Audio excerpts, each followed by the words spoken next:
Hi friends, ದಿನದ ಎಲ್ಲ ಪ್ರಮುಖ ಸುದ್ದಿಯನ್ನ ನಿಮಗೆ ತಲುಪಿಸುವ ಮಸ್ತ್ ಮಗ ಚಾನೆಲ್ನ ಫುಲ್ ನ್ಯೂಸ್ಗೆ ಸ್ವಾಗತ. ನಾನು ಅಮರ್ ಪ್ರಸಾದ್. ಅಕ್ರಮ ನುಸುಳುಕೋರರನ್ನ ಹೊರಹಾಕೋಕೆ ಅಮಿತ್ ಶಾ ದೊಡ್ಡ ಯೋಜನೆಯನ್ನ ಘೋಷಣೆ ಮಾಡಿದ್ದಾರೆ. ಇತ್ತ ಕಾಕ್ರೋಚ್ ಪಾರ್ಟಿ ಪಾಕಿಸ್ತಾನಕ್ಕೂ ಹರಡಿದ್ದು ಇದೇ ಟೈಮ್ ನಲ್ಲಿ ಚಿತ್ರ ವಿಚಿತ್ರ ಹೆಸರಿರೋ ಪಕ್ಷಗಳು ಹುಟ್ಕೊಳ್ತಿವೆ.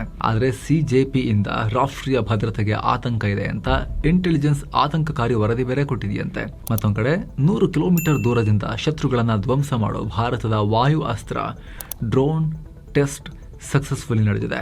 ಎಲ್ಲ ಮಹತ್ವದ ಬೆಳವಣಿಗೆಗಳನ್ನ ಒನ್ ಬೈ ಒನ್ ಕ್ವಿಕ್ ಆಗಿ ನೋಡ್ತಾ ಹೋಗೋಣ. ಮೊದಲಿಗೆ ಅಮಿತ್ ಶಾ ಅವರು ಮಾಡಿರೋ ದೊಡ್ಡ ಘೋಷಣೆಯಿಂದಲೇ ನಾವು ಆರಂಭ ಮಾಡೋಣ. ಕೇಂದ್ರ ಗೃಹ ಮಂತ್ರಿ ಅಮಿತ್ ಶಾ ಬಾರ್ಡರ್ ಸೆಕ್ಯೂರಿಟಿ ಬಗ್ಗೆ ದೊಡ್ಡ ಅನೌನ್ಸ್ಮೆಂಟ್ ಮಾಡಿದ್ದಾರೆ. ಪಾಕಿಸ್ತಾನ ಮತ್ತು ಬಾಂಗ್ಲಾದೊಂದಿಗೆ ಇರೋ 6,000 ಕಿಲೋಮೀಟರ್ ಗಡಿಯನ್ನ ಸೇಫ್ ಮಾಡೋಕೆ ಸ್ಮಾರ್ಟ್ ಬಾರ್ಡರ್ ಪ್ರಾಜೆಕ್ಟ್ ಶುರು ಮಾಡ್ತೀವಿ ಅಂತ ಹೇಳಿದ್ದಾರೆ. ಗಡಿ ದಾಟಿ ಅಕ್ರಮವಾಗಿ ಬರೋ ಪ್ರತಿಯೊಬ್ಬ ನುಸುಳುಕೋರರನ್ನ ಹುಡುಕಿ ದೇಶದಿಂದ ಹೊರಗೆ ದಬ್ತೀವಿ ಅಂತ ವಾರ್ನಿಂಗ್ ಕೊಟ್ಟಿದ್ದಾರೆ. ದಿಲ್ಲಿಯಲ್ಲಿ ನಡೆದ ಬಿಎಸ್ಎಫ್ ನ ರುಸ್ತುಂಜಿ ಸ್ಮಾರಕ ಉಪನ್ಯಾಸ ಕಾರ್ಯಕ್ರಮದಲ್ಲಿ ಮಾತನಾಡಿದ ಅಮಿತ್ ಶಾ, ಮುಂದಿನ ವರ್ಷ ಬಿಎಸ್ಎಫ್ ನ 60ನೇ ವರ್ಷದ ಆಚರಣೆ ಟೈಮ್ಗೆ ಪ್ರಾಜೆಕ್ಟ್ ಲಾಂಚ್ ಆಗುತ್ತೆ ಅಂತ ಹೇಳಿದ್ದಾರೆ. ಈ ಸ್ಮಾರ್ಟ್ ಬಾರ್ಡರ್ ನಲ್ಲಿ ಡ್ರೋನ್, ರೆಡಾರ್ ಮತ್ತು ಸ್ಮಾರ್ಟ್ ಕ್ಯಾಮೆರಾಗಳಂತ ಹೈಟೆಕ್ ಟೆಕ್ನಾಲಜಿಯನ್ನ ಯೂಸ್ ಮಾಡಲಾಗುತ್ತೆ. ಇದರಿಂದ ಅಕ್ರಮವಾಗಿ ಬರೋ ಪ್ರತಿಯೊಬ್ಬ ನುಸುಳುಕೋರನ್ನ ತಡಿತೀವಿ. ಆಲ್ರೆಡಿ ಬಂದಿರೋರನ್ನ ಕೂಡ ನಾವು ಒಬ್ಬರನ್ನ ಬಿಡಲ್ಲ, ಹುಡುಕಿ ಎಲ್ಲರನ್ನ ಹೊರಗೆ ಹಾಕ್ತೀವಿ ಅಂತ ಹೇಳಿದ್ದಾರೆ. ಇದನ್ನ ಮಾನಿಟರ್ ಮಾಡೋಕೆ ಪಿಎಂ ನರೇಂದ್ರ ಮೋದಿ ಅವರು ಹೈ ಪವರ್ ಡೆಮೋಗ್ರಫಿ ಮಿಷನ್ ಅನ್ನ ಅನೌನ್ಸ್ ಮಾಡಿದ್ದಾರೆ. ಶೀಘ್ರದಲ್ಲಿ ಅದಕ್ಕೆ ಕಮಿಟಿ ರಚನೆಯಾಗುತ್ತೆ ಅಂತ ಹೇಳಿದ್ದಾರೆ. ಗಡಿ ಭದ್ರತೆಗೆ ಸಂಬಂಧಪಟ್ಟಂತೆ ತ್ರಿಪುರಾ, ಪಶ್ಚಿಮ ಬಂಗಾಳ ಮತ್ತು ಅಸ್ಸಾಂ ಸಿಎಂಗಳೊಂದಿಗೆ ಶೀಘ್ರದಲ್ಲಿ ಮೀಟಿಂಗ್ ಮಾಡ್ತೀವಿ ಅಂತಲೂ ಶಾ ಹೇಳಿದ್ದಾರೆ. ಇದರ ಜೊತೆಗೆ ಮಾದಕ ವಸ್ತು ಮತ್ತು ನಕಲಿ ನೋಟು ಹಾವಳಿಯನ್ನ ಕಂಟ್ರೋಲ್ ಮಾಡೋಕು ಸ್ಟ್ರಾಂಗ್ ಆಕ್ಷನ್ ತಗೊಳ್ತೀವಿ ಅಂತಲೂ ಹೇಳಿದ್ದಾರೆ. ಇದೆಲ್ಲದರ ನಡುವೆ ಮೇ 25 ಮತ್ತು 26ನೇ ತಾರೀಕು ಅಮಿತ್ ಶಾ ಅವರು ರಾಜಸ್ಥಾನದ ಗಡಿ ಜಿಲ್ಲೆ ಬಿಕಾನೇರ್ಗೆ ಭೇಟಿ ಕೊಡ್ತಾ ಇದ್ದಾರೆ. ಇತ್ತೀಚೆಗೆ ಪಾಕಿಸ್ತಾನದಿಂದ ಡ್ರೋನ್ ಮೂಲಕ ಬಿಕಾನೇರ್ ಮತ್ತು ಶ್ರೀ ಗಂಗಾನಗರ್ಗೆ ನಶಾವಸ್ತು ಮತ್ತು ಶಸ್ತ್ರಾಸ್ತ್ರಗಳ ಕಳ್ಳ ಸಾಗಾಣಿಕೆ ಆಗ್ತಿರೋದ್ರಿಂದ ಈ ಭೇಟಿ ಮಹತ್ವ ಪಡ್ಕೊಂಡಿದೆ. ಈ ಟೂರ್ನಲ್ಲಿ ಬಿಎಸ್ಎಫ್ ಔಟ್ ಪೋಸ್ಟ್ ಗಳಲ್ಲೂ ಕೂಡ ಭೇಟಿ ನೀಡಿ ಪರಿಶೀಲಿಸುತ್ತಾರೆ. ಹಾಗೆ ರಾಜಸ್ಥಾನದ 5 ಗಡಿ ಜಿಲ್ಲೆಗಳಾದ ಬಿಕಾನೇರ್, ಶ್ರೀ ಗಂಗಾನಗರ್, ಜೈಸಲ್ಮೇರ್, ಬಾರ್ಮೇರ್ ಮತ್ತು ಹನುಮಾನ್ ಗಢ್ನ ಡಿಸಿಎಸ್ಪಿಗಳು ಹಾಗೂ ಇಂಟೆಲಿಜೆನ್ಸ್ ಆಫೀಸರ್ಸ್ ಒಂದಿಗೆ ಅಮಿತ್ ಶಾ ಅಲ್ಲಿ ಹೈ ಲೆವೆಲ್ ಮೀಟಿಂಗ್ ಇಟ್ಕೊಂಡಿದ್ದಾರೆ. So home minister Amit Shah ಕೇವಲ ಈ ಈಸ್ಟ್ ಮಾತ್ರ ಅಲ್ಲ, ಪೂರ್ವ ಮಾತ್ರ ಅಲ್ಲ, ನಾರ್ತ್ ಈಸ್ಟ್ ಮತ್ತು ಈ ಬಾಂಗ್ಲಾದೇಶದ ಬಾರ್ಡರ್ ಮಾತ್ರ ಅಲ್ಲ, ಈ ಕಡೆ ಪಾಕಿಸ್ತಾನದ ಬಾರ್ಡರ್, ಅದರಲ್ಲೂ ಕೂಡ ಕಾಶ್ಮೀರ ಮಾತ್ರ, ಪಂಜಾಬ್ ಮಾತ್ರ ಅಲ್ಲ, ರಾಜಸ್ಥಾನದ ಬಾರ್ಡರ್ನಲ್ಲೂ ಕೂಡ ಸಿಕ್ಕಾಪಟ್ಟೆ ಫೋಕಸ್ ಮಾಡ್ತಿರೋದು ಸ್ಪಷ್ಟವಾಗಿ ಕಾಣಿಸ್ತಾ ಇದೆ. 5 ಜಿಲ್ಲೆಗಳ ಅಧಿಕಾರಿಗಳೊಂದಿಗೆ ಹೈ ಲೆವೆಲ್ ಮೀಟಿಂಗ್ ಕೂಡ ಇಟ್ಕೊಂಡಿದ್ದಾರೆ. Union home minister Amit Shah ಅಲ್ಲಿ ಹೋಗಿ ಮೀಟಿಂಗ್ ಮಾಡ್ತಾರೆ. ಏನೋ ಭಾರತದಲ್ಲಿ ಭಾರಿ ಸದ್ದು ಮಾಡ್ತಾ ಇರೋ ಕಾಕ್ರೋಚ್ ಜನತಾ ಪಾರ್ಟಿ ಟ್ರೆಂಡ್ ಪಾಕಿಸ್ತಾನಕ್ಕೂ ಹರಡಿದೆ. ಕಾಕ್ರೋಚ್ ಅವಾಮಿ ಲೀಗ್ ಅಂತ ಹೊಸ ಪೇಜ್ಗಳನ್ನ ಪಾಕಿಸ್ತಾನದಲ್ಲೂ ಶುರು ಮಾಡಲಾಗಿದೆ. ಜೊತೆಗೆ ಕಾಪಿ ಮಾಡಿದ್ದನ್ನ ಒಪ್ಕೊಂಡು ಪಾಕಿಸ್ತಾನದ ಜೆನ್ಸಿಗಳ ಧ್ವನಿ ಆಗ್ತೀವಿ ಅಂತ ಘೋಷಣೆ ಮಾಡಿದ್ದಾರೆ. ಇವುಗಳ ಲೋಗೋ ಕೂಡ ಕಾಕ್ರೋಚ್ ಪಾರ್ಟಿ ತರನೇ ಇದೆ. ಕಲರ್ ಮಾತ್ರ ಹಸಿರು ಜಿರಳೆಗಳು. ಪಾಕಿಸ್ತಾನದಲ್ಲಿ ಇವು ಸದ್ಯಕ್ಕೆ ಪೇಜ್ಗಳ ರೂಪದಲ್ಲಿವೆ. ಆದ್ರೆ ಭಾರತದಲ್ಲಿ ಒಂಚೂರು ಅಡ್ವಾನ್ಸ್ ಆಗಿದೆ. ವೆಬ್ಸೈಟ್ ಇದೆ, ಆಲ್ರೆಡಿ ಮೆಂಬರ್ಶಿಪ್ ತಗೊಳ್ತಿದ್ದಾರೆ. ಡೈಲಿ ಸೀರಿಯಸ್ ಆಗ್ತಾ ಇದೆ ಮ್ಯಾಟರ್. ಇನ್ನು ಗುರುವಾರ ಭಾರತದಲ್ಲಿ ಕಾಕ್ರೋಚ್ ಪಾರ್ಟಿದು ಎಕ್ಸ್ ಅಕೌಂಟ್ ಬ್ಲಾಕ್ ಆಗಿತ್ತಲ್ಲ, ಕೇಂದ್ರ ಸರ್ಕಾರನೇ ಹೇಳಿ ಬ್ಲಾಕ್ ಮಾಡಿಸಿತ್ತು ಅನ್ನೋದು ಮಾಹಿತಿ ಬಂದಿತ್ತಲ್ಲ, ಅದಕ್ಕೆ ಕಾರಣ ಏನು ಅಂತ ಒಂದಷ್ಟು ರಿಪೋರ್ಟ್ಸ್ ಬರ್ತಾ ಇದ್ದಾವೆ. ಈ ಅಕೌಂಟ್ನಿಂದ ರಾಷ್ಟ್ರೀಯ ಭದ್ರತೆಗೆ ಆತಂಕ ಇದೆ ಅಂತ ಇಂಟೆಲಿಜೆನ್ಸ್ ಬ್ಯೂರೋ ರಿಪೋರ್ಟ್ ಕೊಟ್ಟಿತ್ತು ಅಂತ ಇಂಡಿಯನ್ ಎಕ್ಸ್ಪ್ರೆಸ್ ಹೇಳಿದೆ. ಆದರೆ ಕೇಂದ್ರ ಸರ್ಕಾರದ ಅಧಿಕಾರಿಗಳು ಇಂಡಿಯನ್ ಎಕ್ಸ್ಪ್ರೆಸ್ಗೆ ಆ ರೀತಿ ಮಾಹಿತಿಯನ್ನು ಶೇರ್ ಮಾಡಿದ್ದಾರೆ ಅಂತ. ಇನ್ನು ಅಕೌಂಟ್ ಬ್ಯಾನ್ ಮಾಡಿದಕ್ಕೆ ಟಿಎಂಸಿ ಸಂಸದೆ ಮಹುವಾ ಮೈತ್ರಾ ಪ್ರತಿಕ್ರಿಯೆ ಕೊಟ್ಟಿದ್ದಾರೆ. ಇದು ಫ್ಯಾಸಿಸಂ ಅಂತ ಹೇಳಿದ್ದಾರೆ, ಪ್ರಜಾಪ್ರಭುತ್ವ ಅಲ್ಲ ಅಂದಿದ್ದಾರೆ. ಮತ್ತೊಂದು ಕಡೆ ಆಪ್ ನಾಯಕ ಮನೀಶ್ ಸಿಸೋಡಿಯಾ ಕಾಕ್ರೋಚ್ ಪಾರ್ಟಿಗೆ ಬೆಂಬಲ ಕೊಟ್ಟಿದ್ದಾರೆ. ಮೊಸಳೆ ಮತ್ತು ಜಿರಳೆಗಳ ಫೈಟ್ ನಲ್ಲಿ ನಾನು ಕಾಕ್ರೋಚ್ ಪಾರ್ಟಿಯೊಂದಿಗೆ ನಿಲ್ತೀನಿ ಅಂತ ಹೇಳಿದ್ದಾರೆ. ಈ ನಡುವೆ ಸಿಜೆಪಿ ಫೌಂಡರ್ ಅಭಿಜಿತ್ ದೀಪ್ಕೆಗೆ ಬಿಜೆಪಿ ಸೇರ್ಕೋ, ಇಲ್ಲಾಂದ್ರೆ ಅಮೆರಿಕದಲ್ಲೇ ಮುಗಿಸ್ತೀವಿ ಅನ್ನೋ ಬೆದರಿಕೆ ಮೆಸೇಜ್ಗಳೆಲ್ಲ ಬರ್ತಾ ಇದಾವಂತೆ. ಅದನ್ನ ಖುದ್ದು ಅವರೇ ಹೇಳ್ಕೊಂಡಿದ್ದಾರೆ. ಸ್ಕ್ರೀನ್ ಶಾಟ್ಸ್ ಅನ್ನ ಕೂಡ ಶೇರ್ ಮಾಡಿದ್ದಾರೆ. ಅದು ಯಾರು ಕಳಿಸಿದ್ರು, ನಿಜವಾಗ್ಲೂ ಕೂಡ ಬಿಜೆಪಿ ಅವರೇ ಕಳಿಸಿದ್ರ ಅಥವಾ ಆ ಅಕೌಂಟ್ ಎಲ್ಲಿಂದ ಬಂದಿದೆ ಅದಿನ್ನು ವೆರಿಫೈ ಆಗಬೇಕು. ಏನೋ ಸಿಜೆಪಿಯ ಇನ್ಸ್ಟಾಗ್ರಾಮ್ ನ ಫಾಲೋವರ್ಸ್ ಅಲ್ಲಿ 49% ಪಾಕಿಸ್ತಾನದವರೇ ಇದ್ದಾರೆ, ಎಲ್ಲ ಬಾಂಗ್ಲಾ ಅಮೆರಿಕದವರಿದ್ದಾರೆ ಅಂತ ಬಿಜೆಪಿಯ ತೇಜಿಂದರ್ ಬಗ್ಗಾ ಆರೋಪ ಮಾಡಿದ್ರು.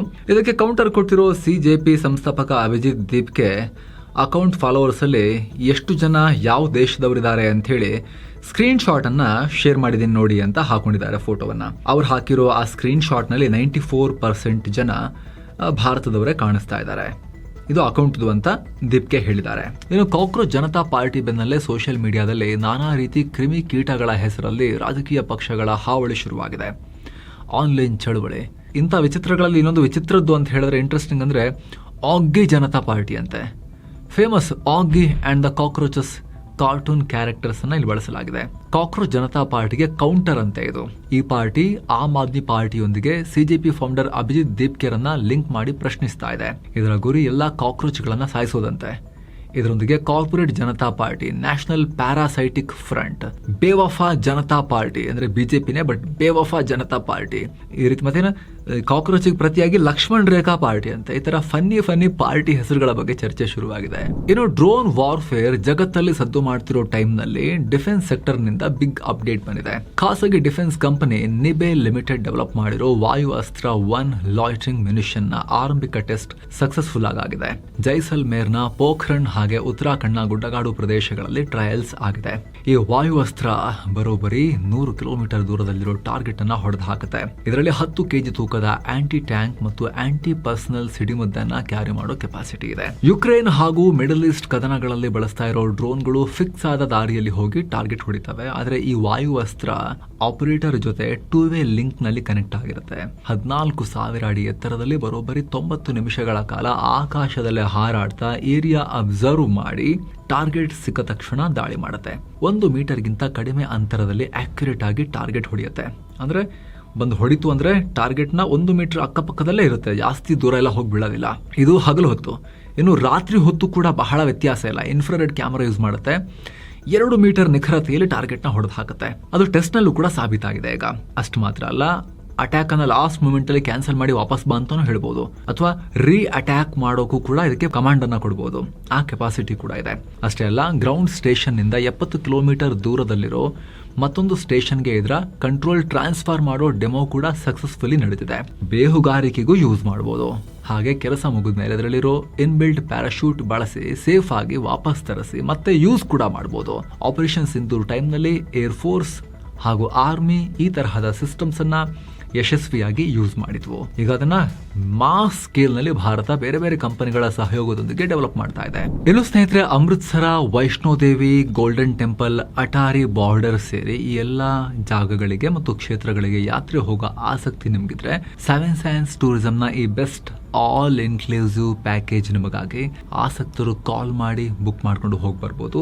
ಇಡೀ ಟೂರ್ ನುದ್ದಕ್ಕೂ ಕನ್ನಡ ಟೂರ್ ಮ್ಯಾನೇಜರ್ ನಿಮ್ಮೊಂದಿಗಿರ್ತಾರೆ. ಕರ್ಕೊಂಡೋಗಿ ವಾಪಸ್ ನಿಮ್ಮನ್ನ ಕರ್ಕೊಂಡ್ಬಂದು ತಲುಪಿಸೋ ತನಕ ಕೂಡ ಆಸಕ್ತರು ಕಾಲ್ ಮಾಡಿ ಬುಕ್ ಮಾಡ್ಕೊಂಡು ಹೋಗಿ ಬರ್ಬೋದು. ಏನೋ ನೀಟ್ ಪೇಪರ್ ಲೀಕ್ ಆಗೇ ಇಲ್ಲ, ಪೂರ್ತಿ ಕೆಲವೊಂದಷ್ಟು ಕ್ವಶನ್ಸ್ ಅಷ್ಟೇ ಸರ್ಕ್ಯುಲೇಟ್ ಆಗಿರೋದು ಅಂತ NTA ಹೊಸ ವಾದವನ್ನ ಮುಂದಿಟ್ಟಿದೆ. ದಿಗ್ವಿಜಯ್ ಸಿಂಗ್ ನೇತೃತ್ವದ ಸಂಸದೀಯ ಸಮಿತಿ ಮುಂದೆ NTA ಚೀಫ್ ಅಭಿಷೇಕ್ ಸಿಂಗ್ ಮತ್ತು ಶಿಕ್ಷಣ ಇಲಾಖೆ ಅಧಿಕಾರಿಗಳನ್ನ ಗ್ರಿಲ್ ಮಾಡಲಾಗಿದೆ.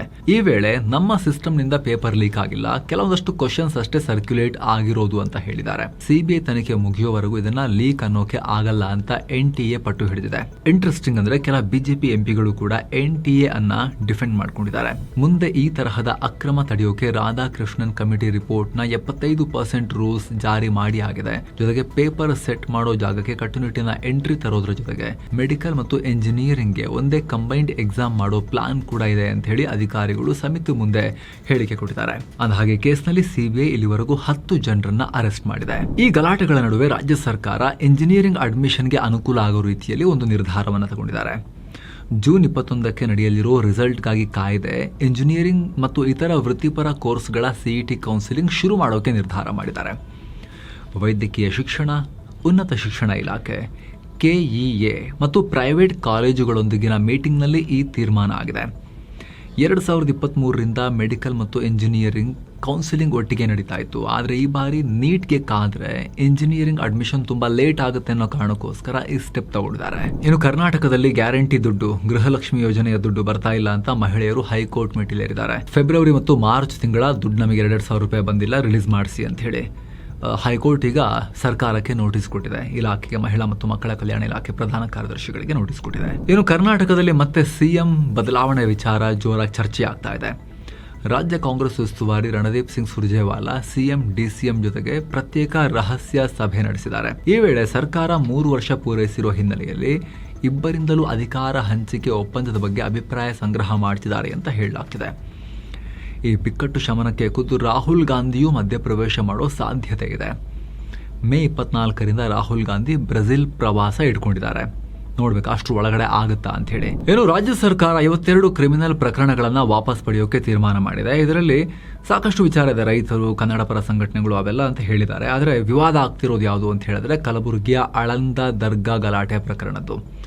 ಆ ಪ್ರಕರಣದ್ದು ಕೂಡ ಈಗ ಕೇಸ್ಗಳನ್ನ ವಾಪಸ್ ಪಡೆಯೋಕೆ ಡಿಸೈಡ್ ಮಾಡಲಾಗಿದೆ.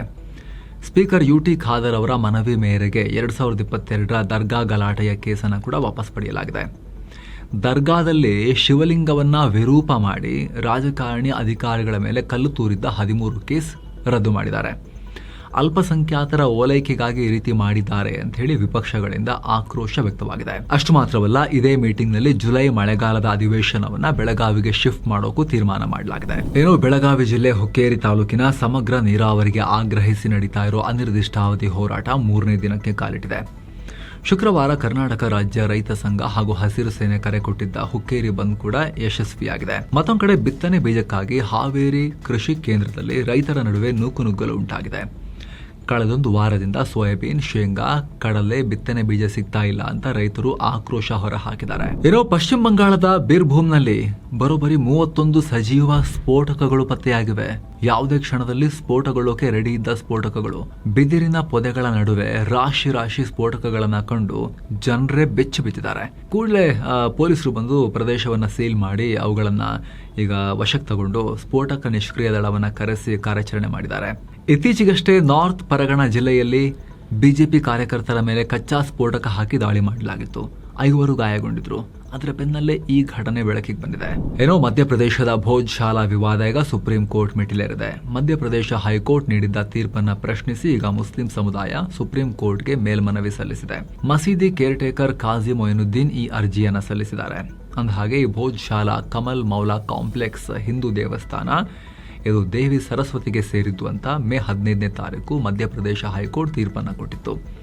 ಅಲ್ಲಿ ನಡೀತಾ ಇದ್ದ ಶುಕ್ರವಾರದ ನಮಾಜನ್ನು ಕೂಡ ನಿಲ್ಲಿಸಿತ್ತು. ಮಸೀದಿಗೆ ಬೇರೆ ಕಡೆಗೆ ಜಾಗ ಕೊಡಿ ಅಂತ ನಿರ್ದೇಶನ ಕೊಟ್ಟಿತ್ತು. ಇದನ್ನೀಗ ವಿರೋಧಿಸಿ ಮಸೀದಿ ಕಡೆಯವರು ಸುಪ್ರೀಂ ಬಾಗಿಲನ್ನು ತಟ್ಟಿದ್ದಾರೆ. ಇನ್ನು ಮಧ್ಯಪ್ರದೇಶ ಹೈಕೋರ್ಟ್ ಆದೇಶದ ಬೆನ್ನಲ್ಲೇ ಮೊದಲ ಶುಕ್ರವಾರ ಭೋಜ್ ಶಾಲಾ ಕಾಂಪ್ಲೆಕ್ಸ್ನಲ್ಲಿ ಹಿಂದೂಗಳು ಮಹಾ ಆರತಿಯನ್ನ ನೆರವೇರಿಸಿದ್ದಾರೆ. ಈ ವೇಳೆ ಸುಮಾರು 1800 ಭದ್ರತಾ ಸಿಬ್ಬಂದಿ ನಿಯೋಜನೆಗೊಂಡಿದ್ರು. ಏನೋ ಚುನಾವಣಾ ಆಯೋಗದಿಂದ ರಾಜ್ಯಸಭಾ ಚುನಾವಣೆಗೆ ದಿನಾಂಕ ಘೋಷಣೆಯಾಗಿದೆ. ಈ ಪೈಕಿ ಕರ್ನಾಟಕದ 4 ಸೇರಿ ಒಟ್ಟು 12 ರಾಜ್ಯಗಳ 26 ರಾಜ್ಯಸಭಾ ಸ್ಥಾನಗಳಿಗೆ ಜೂನ್ 18ನೇ ತಾರೀಕು ಮತದಾನ ಆಗುತ್ತೆ. ಇದರಲ್ಲಿ 24 ಸ್ಥಾನಗಳಿಗೆ ಸಾಮಾನ್ಯ ಚುನಾವಣೆ ಹಾಗೂ ತಮಿಳುನಾಡು, ಮಹಾರಾಷ್ಟ್ರದ ತಲಾ 1 ಸ್ಥಾನಕ್ಕೆ ಉಪಚುನಾವಣೆ ನಡೆಯುತ್ತೆ. ಮಲ್ಲಿಕಾರ್ಜುನ ಖರ್ಗೆ ಅವರು, HD ದೇವೇಗೌಡರು ಸೇರಿ ಹಲವು ಹಿರಿಯ ನಾಯಕರ ಅವಧಿ ಪೂರ್ಣಗೊಳ್ತಾ ಇದೆ. ಹೀಗಾಗಿ ಜೂನ್ 1ರಿಂದ ನಾಮಪತ್ರ ಸಲ್ಲಿಕೆ ಆರಂಭ ಆಗುತ್ತೆ. ಜೂನ್ 18ನೇ ತಾರೀಕು ವೋಟಿಂಗ್ ನಡೆಯುತ್ತೆ. ಹಾಗೆ ಅದೇ ದಿನ ಸಂಜೆ ಮತಗಳ ಎಣಿಕೆ ನಡೆಸಿ ತಡರಾತ್ರಿ ಫಲಿತಾಂಶ ಕೂಡ ಪ್ರಕಟ ಆಗುತ್ತೆ. 2020 ದಿಲ್ಲಿ ಗಲಭೆ ಪ್ರಕರಣದ ಆರೋಪಿ ಉಮರ್ ಖಾಲಿದ್ಗೆ ಜೂನ್ 1ರಿಂದ 3 ದಿನಗಳ ಮಧ್ಯಂತರ ಜಾಮೀನು ಸಿಕ್ಕಿದೆ. ಅವರ ತಾಯಿಯ ಶಸ್ತ್ರಚಿಕಿತ್ಸೆ ಇರೋದ್ರಿಂದ ಅವರ ಉಮರ್ ಖಾಲಿದ್ರ ರಿಕ್ವೆಸ್ಟ್ ಮೇರೆಗೆ ದಿಲ್ಲಿ ಹೈಕೋರ್ಟ್ ಜಾಮೀನು ಕೊಟ್ಟಿದೆ. ಪಂಜಾಬ್ನ ಪಠಾಣ್ ಕೋಟ್ನಲ್ಲಿ ಪಾಕ್ ಪರ ಬೇಹುಗಾರಿಕೆ ಆರೋಪದ ಮೇಲೆ ಬಲ್ಜಿತ್ ಸಿಂಗ್ ಅನ್ನೋ ವ್ಯಕ್ತಿಯನ್ನ ಈಗ ಅರೆಸ್ಟ್ ಮಾಡಲಾಗಿದೆ. National highway Pathankot Jammu national highway ಅಂಗಡಿ ಒಂದರಲ್ಲಿ ಈತ CCTV ಹಾಕಿ ಎಲ್ಲ ಡೀಟೇಲ್ಸ್ ನ ಪಾಕಿಸ್ತಾನ ಕಳಿಸ್ತಾ ಇದ್ದೇನೋ ಆರೋಪ. ಏಷ್ಯನ್ ಗೇಮ್ಸ್ ಆಯ್ಕೆ ಪಂದ್ಯದಲ್ಲಿ ಟ್ರಯಲ್ಸ್ ನಲ್ಲಿ ಕುಸ್ತಿಪಟು ವಿನೇಶ್ ಫೋಗಟ್ಗೆ ದೊಡ್ಡ ರಿಲೀಫ್ ಸಿಕ್ಕಿದೆ. ವಿನೇಶ್ಗೆ ಅವಕಾಶ ನಿರಾಕರಿಸಿದ್ದ ಭಾರತೀಯ ಕುಸ್ತಿ ಸಂಸ್ಥೆಗೆ ದಿಲ್ಲಿ ಹೈಕೋರ್ಟ್ ಛೀಮಾರಿ ಹಾಕಿದೆ. ಮುಂದಿನ ಏಷ್ಯನ್ ಗೇಮ್ಸ್ ಆಯ್ಕೆ ಸುತ್ತಿನಲ್ಲಿ ವಿನೇಶ್ಗೆ ಅವಕಾಶ ಕೊಡಿ ಅಂತ ಕೋರ್ಟ್ ಆದೇಶಿಸಿದೆ. 2025-26ರಲ್ಲಿ ಪದಕ ಗೆದ್ದವರಿಗಷ್ಟೇ ಆಯ್ಕೆಯ ಪಂದ್ಯದಲ್ಲಿ ಅವಕಾಶ ಅಂತ ಹೊಸ ರೂಲ್ಸ್ ತರಲಾಗಿತ್ತು. ಹೀಗಾಗಿ ಪ್ಯಾರಿಸ್ ಒಲಿಂಪಿಕ್ಸ್ ಬಳಿಕ ತಾಯಿಯಾಗಿದ್ದ ಕಾರಣ ವಿನೇಶ್ಗೆ ಕುಸ್ತಿ ಸಂಸ್ಥೆ ಅವಕಾಶ ಕೊಟ್ಟಿರಲಿಲ್ಲ. ನಮ್ಮ ದೇಶದಲ್ಲಿ ತಾಯ್ತನವನ್ನ ಸಂಭ್ರಮಿಸಲಾಗುತ್ತೆ, ಹೀಗೆ ಅವಕಾಶ ಕಿತ್ಕೊಳ್ಳೋ ತಪ್ಪು ಅಂತ ಕೋರ್ಟ್ ಹೇಳಿದೆ. ಇವರಿಗೆ ಟ್ರಯಲ್ಸ್ನಲ್ಲಿ ಪಾಲ್ಗೊಳ್ಳಬಹುದು. ಭಾರತ ಪ್ರವಾಸದಲ್ಲಿರೋ ಸೈಪ್ರಸ್ ಅಧ್ಯಕ್ಷ ನಿಕೋಸ್ ಕ್ರಿಸ್ಟೋಡೌಲೈಡ್ಸ್ PM ನರೇಂದ್ರ ಮೋದಿ ಅವರೊಂದಿಗೆ ದಿಲ್ಲಿಯಲ್ಲಿ ಮಾತುಕತೆ ನಡೆಸಿದ್ದಾರೆ. 2 ರಾಷ್ಟ್ರಗಳ ಸಂಬಂಧ, ಭಯೋತ್ಪಾದನಾ ನಿಗ್ರಹ, ಶಿಕ್ಷಣ, ಕ್ರೀಡಾ ಕ್ಷೇತ್ರದ ಅಭಿವೃದ್ಧಿ ಸೇರಿ 6 ಒಪ್ಪಂದ ಮಾಡಿಕೊಂಡಿದ್ದಾರೆ. ಹಾಗೆ ಸಂಬಂಧವನ್ನ ಸ್ಟ್ರಾಟಜಿಕ್ ಪಾರ್ಟ್ನರ್ಶಿಪ್ ಲೆವೆಲ್ಗೆ ಏರಿಸೋಕೆ ನಿರ್ಧಾರ ಮಾಡಲಾಗಿದೆ. ಮೌಂಟ್ ಎವರೆಸ್ಟ್ ನಲ್ಲಿ 2 ಭಾರತೀಯ ಪರ್ವತಾರೋಹಿಗಳು ಪ್ರಾಣ ಕಳ್ಕೊಂಡಿದ್ದಾರೆ. ಇವ್ರನ್ನ ಅರುಣ್ ಕುಮಾರ್ ತಿವಾರಿ ಮತ್ತು ಸಂದೀಪ್ ಆರ್ಯ ಅಂತ ಗುರುತಿಸಲಾಗಿದೆ. ಇಬ್ಬರು ಎವರೆಸ್ಟ್ ಏರಿದ್ರು, ವಾಪಸ್ ಬರುವಾಗ ಸಂಪೂರ್ಣ ಸುಸ್ತಾಗಿ ಮೃತಪಟ್ಟಿದ್ದಾರೆ ಅನ್ನೋ ಮಾಹಿತಿ ಇದೆ. IPL ನಲ್ಲಿಂದು RCB ಮತ್ತು ಸನ್ರೈಸರ್ಸ್ ಹೈದರಾಬಾದ್ ನಡುವೆ ಹೈದರಾಬಾದ್ನಲ್ಲಿ ಮ್ಯಾಚ್. ಈಗ ಆಲ್ರೆಡಿ 2 ಟೀಮ್ಗಳು ಪ್ಲೇ ಆಫ್ಗೆ ಎಂಟ್ರಿ ಕೊಟ್ಟಾಗಿದೆ. 2 ತಂಡಗಳಿಗೂ ಇದು ಲೀಗ್ ಹಂತದ ಕಡೆ ಮ್ಯಾಚ್. ಫುಲ್ ನ್ಯೂಸ್ ರೆಕಾರ್ಡ್ ಆಗೋ ವೇಳೆ ಪಂದ್ಯದ ಸ್ಥಿತಿಗತಿ ಈ ರೀತಿಯಾಗಿತ್ತು.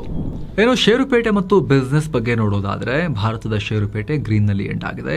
ಸೆನ್ಸೆಕ್ಸ್ 231 ಪಾಯಿಂಟ್ಸ್ ಅಥವಾ 0.31% ರೈಸ್ ಆಗಿ 75,415ಕ್ಕೆ ರೀಚ್ ಆಗಿದೆ. ನಿಫ್ಟಿ 64 ಪಾಯಿಂಟ್ಸ್ ಅಥವಾ 0.27% ಜಾಸ್ತಿಯಾಗಿ 23,719ಕ್ಕೆ ತಲುಪಿದೆ. ವಾರದ ವಹಿವಾಟಿನ ಕಡೆ ದಿನ ಇನ್ನು BSE mid cap index just 0.11% ಏರಿದ್ರೆ ಸ್ಮಾಲ್ ಕ್ಯಾಪ್ ಇಂಡೆಕ್ಸ್ 0.26% ಡ್ರಾಪ್ ಆಗಿದೆ. ಬ್ಯಾಂಕಿಂಗ್ ಹೆವಿ ವೇಟ್ ಸ್ಟಾಕ್ಸ್ ಇವತ್ತು ಸ್ವಲ್ಪ ಪರ್ಫಾರ್ಮ್ ಮಾಡಿದ್ವು, ಹಾಗಾಗಿ ಮಾರ್ಕೆಟ್ ಗ್ರೀನ್ನಲ್ಲಿ ಎಂಡ್ ಆಗಿದೆ. ಪಾಕಿಸ್ತಾನಿ ನಾಯಕರು ಇರಾನ್ಗೆ ಹೋಗ್ತಾ ಇದ್ದು ಅಮೆರಿಕ ಇರಾನ್ ನಡುವೆ ಶಾಂತಿ ಒಪ್ಪಂದದ ಚರ್ಚೆ ಜೋರಾಗಿದೆಯಲ್ಲ, ಹಾಗಾಗಿ ಸ್ವಲ್ಪ ಕಾಮ್ನೆಸ್ ಕಂಡು ಬಂತು. ಕಚ್ಚಾ ತೈಲ ಬೆಲೆ ಕೂಡ ಒಂಚೂರು ಸ್ವಲ್ಪ ಅಷ್ಟೇ ಇಂಪ್ರೂವ್ ಆಯಿತು. $110 ಹತ್ತಿರಕ್ಕೆ ಇದ್ದಿದ್ದು $104ಗೆ ಇಳಿತು. ಹಾಗೆ ಜಾಗತಿಕ ಮಾರುಕಟ್ಟೆಯ ಪಾಸಿಟಿವ್ ಟ್ರೆಂಡ್ನಿಂದಲೂ ಕೂಡ ಷೇರುಪೇಟೆಗೆ ಸ್ವಲ್ಪ ಮೊಮೆಂಟಮ್ ಸಿಕ್ತು. Axis bank, ICICI bank, HDFC bank, Trent ಗ್ರೀನ್ನಲ್ಲಿದ್ವು.